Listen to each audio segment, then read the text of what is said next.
All right. Thanks, Paul. It's a pleasure to be with everyone this morning. Apologies, I can't be there in person. We're doing a lot of FISA things today. And it's just one thing after another up here in DC. DC loves to have last minute deadlines, as y'all know, Congress especially. But thanks everybody for joining and giving me the opportunity to speak a few minutes about Senator Lummis and Senator Gillibrand's Payment Stablecoin Act. Um, from the beginning, our bosses have been focused on promoting responsible innovation, protecting consumers, and allowing the crypto asset industry to thrive in the U.S. Um, Yesterday, Senator Lamas and Senator Gillibrand introduced a bill draft that's meant to move the stablecoin debate forward in Congress, especially in the Senate. You may have seen Chairman Brown's remarks yesterday or 2 days ago, saying that he's ready to move stablecoin legislation forward in the Senate Banking Committee. It's not an accident. We've been working with our colleagues on both sides of the aisle for the last couple of months to, potentially get something over the line. Senator Lummis and Senator Gillibrand have been very focused on the dual banking system. A lot of the things that have been discussed in the past in the stablecoin space have moved the needle one way or another on the dual banking system, potentially giving the Federal Reserve more power that it hasn't had in the past. Potentially giving states, unchecked authority to, create money. And Senator Lummis has been very focused on replicating the dual banking system as it is today, and ensuring that the U.S. has the best regulatory framework for stablecoins in the world, and that we can, use the U.S. dollar to build America's economic strength overseas and in the U.S. So that's the main takeaway from Senator Lummis and Senator Gillibrand's stablecoin bill yesterday is that, we have, I think, the best proposal for maintaining a robust state path at the state level for stablecoin issuers that's been proposed. And I would very likely hope that we will see language similar to what they have proposed in the final stablecoin bill that goes to the president at some point in the next couple months. And I said that intentionally because I do think there's a very good chance that we'll, be able to get a deal at some point this year. I don't know if it's going to be next month or at the end of the year in the lame duck session, but I'm pretty bullish on the stablecoin legislation at the moment. So the dual banking system is very important to our bosses. There's a lot of language in the bill too that addresses receivership of failed payment stablecoin issuers. We don't expect any payment stablecoin issuers to fail because we have a robust regulatory framework. But the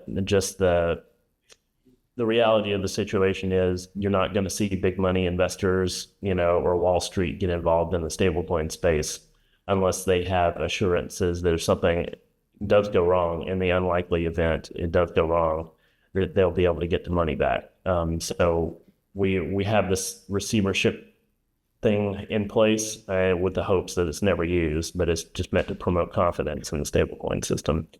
Something else too that I'll flag for y'all is we have some provisions on algorithmic stablecoins in the bill. There's been a little bit of pushback, from folks, about how we addressed algorithmic stablecoins, and I would just say that Senator Lummis and Senator Gillibrand, aren't going to be pushing too hard for those provisions in the final stablecoin deal. It's meant to be a political signal primarily, and getting legislation passed in the Senate is a very difficult thing.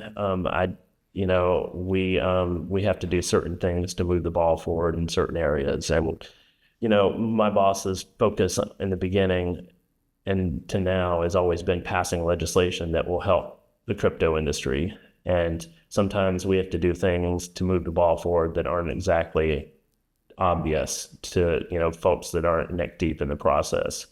So I would ask that everyone give us a little patience and understanding and, be aware that we have to play three-dimensional chess to get legislation passed, especially in the current very polarized environment. So if anyone wants to talk to me about algorithmic stablecoins offline, I'm happy to.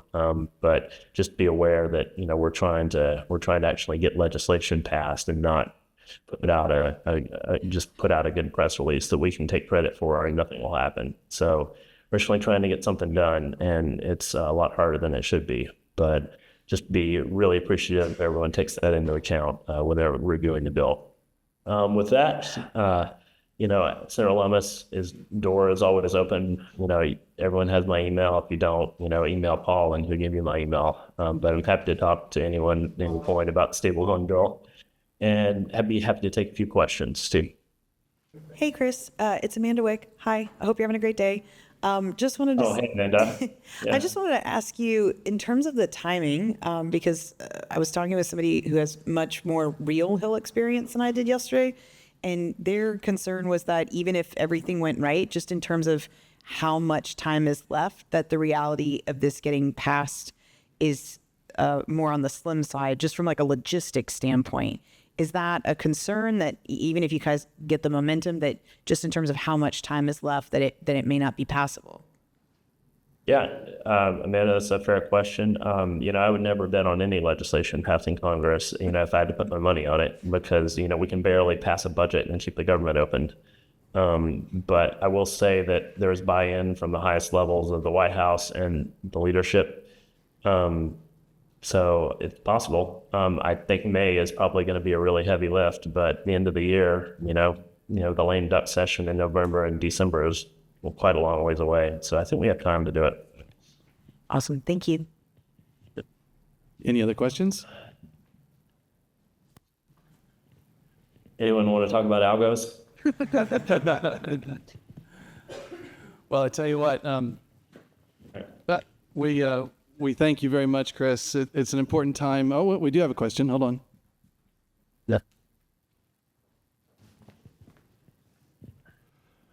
Yes, I would love to hear you talk about algos, just because it's like such a broad category. Like, people call DAI an algo, and like the difference between DAI and Frax and US Terra, like they're completely different risk levels, completely different risk sources. Yeah. And like how do you guys even think about it? And does the complexity of it just make it the entire thing a non-starter? Yeah. Didn't get away with that. No, I appreciate the question. Again, like I said, I think we're more focused on the policy dynamics of passing legislation. I can't imagine there will be a ban in the final legislation that's signed into law by the president. But we have to do certain things to move the ball forward in the Senate to make sure we can pass legislation, actually. Just stay tuned.